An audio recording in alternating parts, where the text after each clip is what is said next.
नमस्कार, बहुत स्वागत है आप सभी का। मिडिल ईस्ट में टेंशन खत्म करने के लिए अब वैश्विक स्तर पर कोशिशें शुरू हो गई हैं। आज प्रेसिडेंट ट्रंप ने प्रधानमंत्री नरेंद्र मोदी को कॉल किया।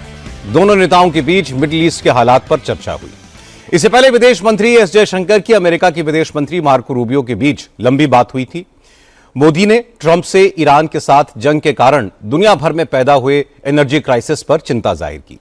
बातचीत के जरिए जल्द से जल्द जंग को खत्म करने के उपायों पर ट्रंप के साथ बात की।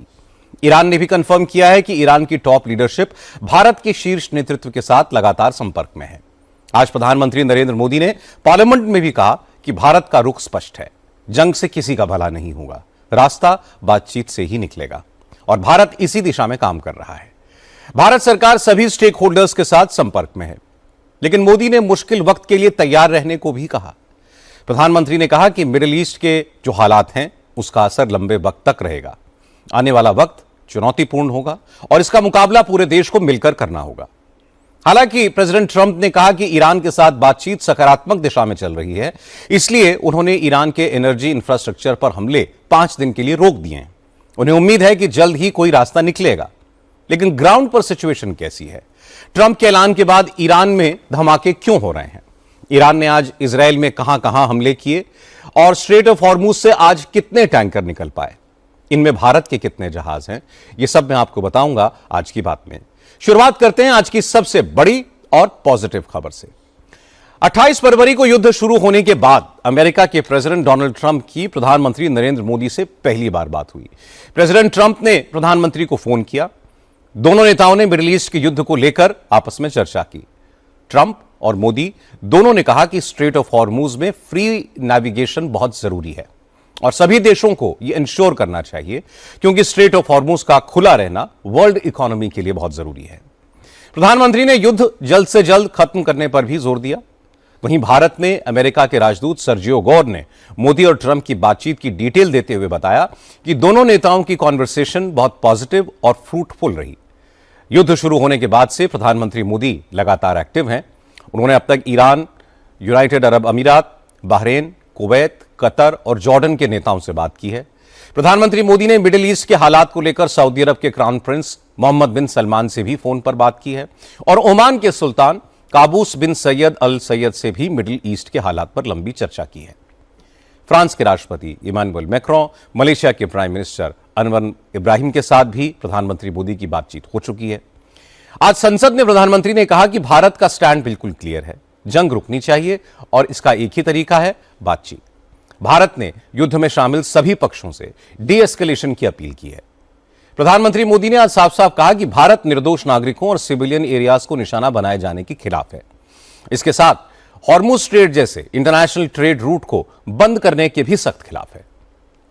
असल में कल जब प्रेसिडेंट ट्रंप ने 5 दिनों की इस कंडीशनल सीज फायर का ऐलान किया था, उस वक्त हालात सुधरने की उम्मीद जगी थी।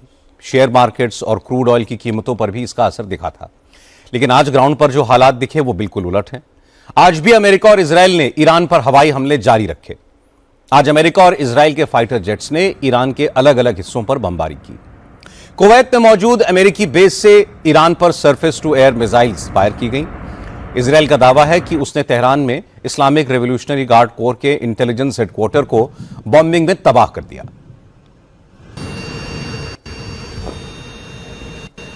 तेहरान में कई सरकारी इमारतें आईआरजीसी और इंटेलिजेंस मिलिट्री से जुड़ी हुई थी, उन्हें उड़ा दिया गया। इजराइल ने कहा कि अमेरिका के साथ कोऑर्डिनेशन में उसने आज ईरान में 50 टारगेट्स पर हमले किए, जिनमें ईरान के आर्म्स स्टोरेज सेंटर्स और एयर डिफेंस सिस्टम शामिल थे। हालांकि ईरान का कहना है कि अमेरिका और इजराइल ने उसके पावर स्टेशंस और डीसैलिनेशन प्लांट्स पर हमले किए हैं। तेहरान के अलावा इस्फहान, खुर्रमशहर और बुशहर पर बमबारी और मिसाइल हमले किए गए। इस्फहान में गैस प्लांट को निशाना बनाया गया। इजराइल ने गैस प्लांट्स के साथ साथ आसपास के घरों पर भी बमबारी की। ईरान ने कहा कि खुर्रमशहर में इजराइल और अमेरिका ने एक पावर प्लांट की गैस लाइन पर मिसाइल अटैक किया। इससे पावर प्लांट बंद हो गया। ईरान ने आरोप लगाया कि बुशहर में अमेरिका और इजराइल ने खारे पानी को मीठा बनाने वाले डीसैलिनेशन प्लांट पर हमला किया है और उसके पास ही मौसम विभाग के दफ्तर पर भी हमला किया, जिसमें मौसम विभाग के एक अधिकारी की मौत हो गई। इजराइल और अमेरिका के हमलों से तेहरान में कई रिहायशी इलाकों को भी, इमारतों को भी काफी नुकसान हुआ है। कंडीशनल सीज फायर का ट्रंप का स्टेटमेंट कुछ लोगों को फायदा पहुंचाने के लिए दिया गया। यह बात ईरान की मजलिस के स्पीकर मोहम्मद बाकिर गलीबाफ ने इसलिए कही क्योंकि अमेरिका में भी दावा किया गया कि ट्रंप के बयान से ठीक 14 मिनट पहले कुछ लोगों ने standard and poor future index में $1.5 बिलियन की फ्यूचर ट्रेडिंग की। इसी दौरान $192 बिलियन के क्रूड ऑयल के फ्यूचर शेयर बेचे गए।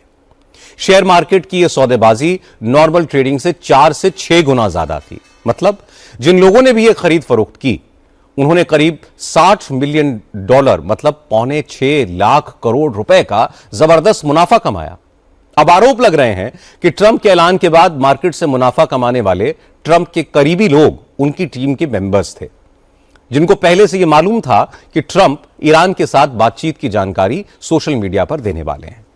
क्योंकि ट्रंप के ऐलान के पहले एशिया और यूरोप के बाजार गिरे हुए थे, क्रूड ऑयल की कीमत बढ़ी हुई थी, इसलिए जिन लोगों ने भी यह प्रीएम्प्टिव ट्रेडिंग की उन्हें करोड़ों डॉलर का फायदा हुआ।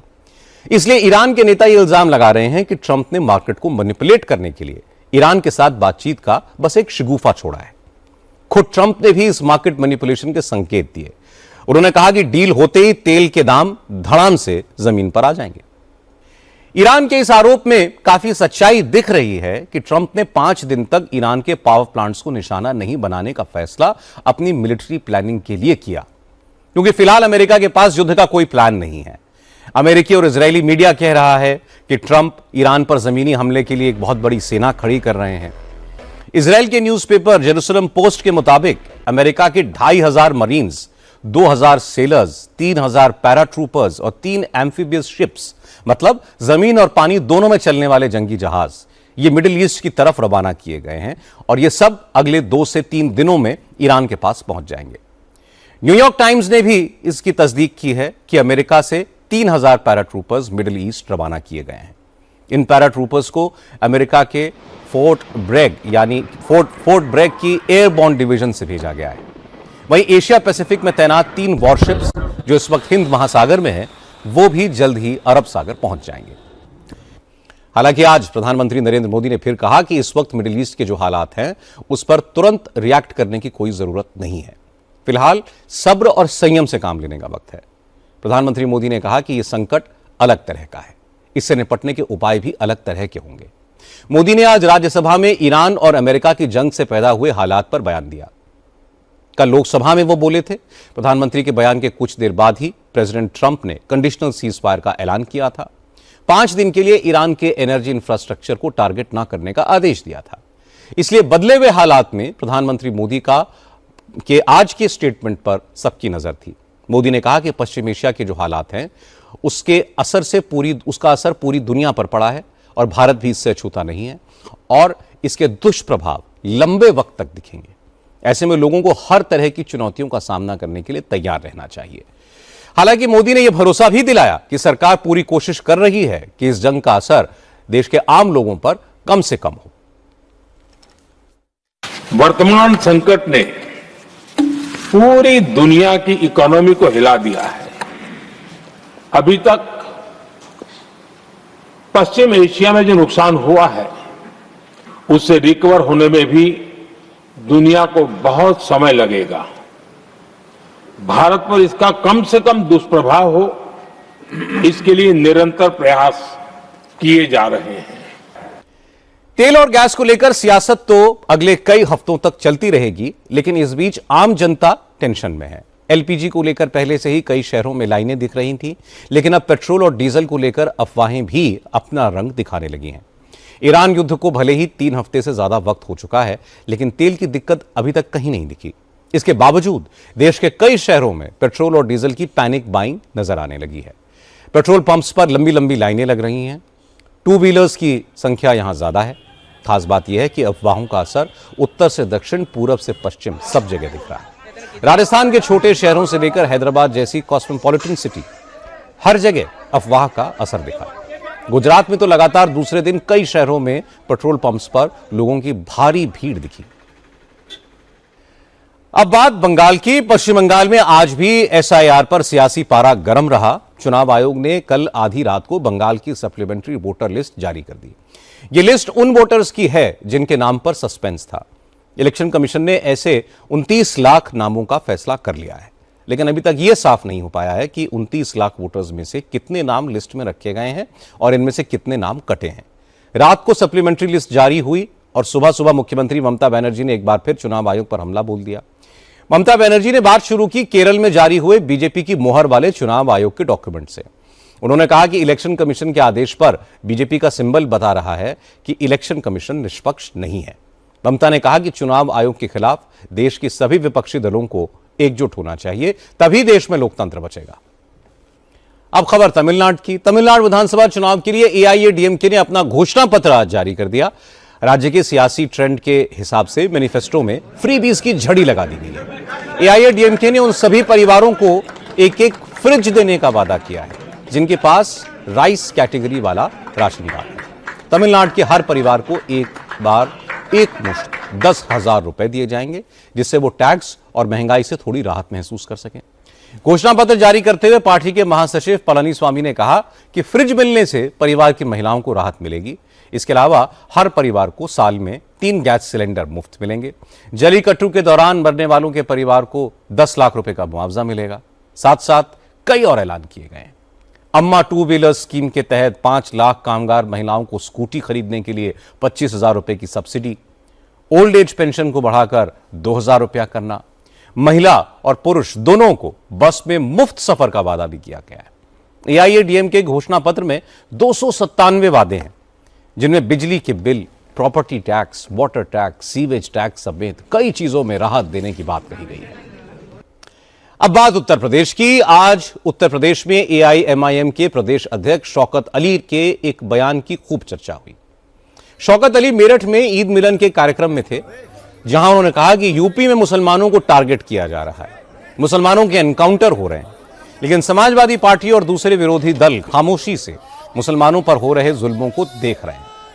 शौकत अली ने कहा कि यूपी में मुसलमानों पर जुल्म हो रहा है। मुसलमानों के वोट से जिस पार्टी को 111 एमएलए मिले, उसने हाथ खड़े कर दिए। लेकिन अगर यूपी में एआईएमआईएम को 11 विधायक भी मिल गए तो वह मुसलमानों का एनकाउंटर नहीं होने देंगे, और फिर एनकाउंटर अगर हुआ तो एनकाउंटर करने वाले का एनकाउंटर कर देंगे। महाराष्ट्र में इन दिनों हिंदू मुसलमान की सियासत खूब हो रही है। समाजवादी पार्टी के नेता अबू आजमी ने विधानसभा में मुसलमानों की सुरक्षा का मुद्दा उठाया। अबू आजमी ने कहा कि महाराष्ट्र में मुसलमान खतरे में हैं, सड़क पर निकलना मुश्किल हो गया है, दाढ़ी, कुर्ता, टोपी देखकर लोगों पर हमले किए जा रहे हैं।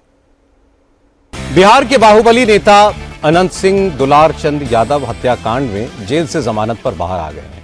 आज अनंत सिंह ने अपने समर्थकों के साथ एक बड़ा रोड शो किया। इस रोड शो के दौरान ही अनंत सिंह ने यह ऐलान कर दिया कि अब वो चुनाव नहीं लड़ेंगे। अनंत सिंह ने यह भी बता दिया कि उनकी राजनीतिक विरासत कौन संभालेगा।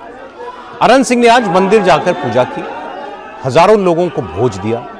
इस दौरान अनंत सिंह से पूछा गया कि मोकामा में अब उनकी जगह कौन लड़ेगा, उनका कौन सा बेटा उनकी राजनीतिक विरासत को आगे बढ़ाएगा। तो अनंत सिंह ने कहा कि विधायक की सीट दुकान पर मिलने वाली चीज नहीं है जो किसी भी बेटे को खरीद कर दे दे। अगले कुछ साल वो अपने तीनों बेटों को परखेंगे और इनमें से जो भी जनता की सेवा ठीक से कर पाएगा उसको आगे बढ़ाएंगे।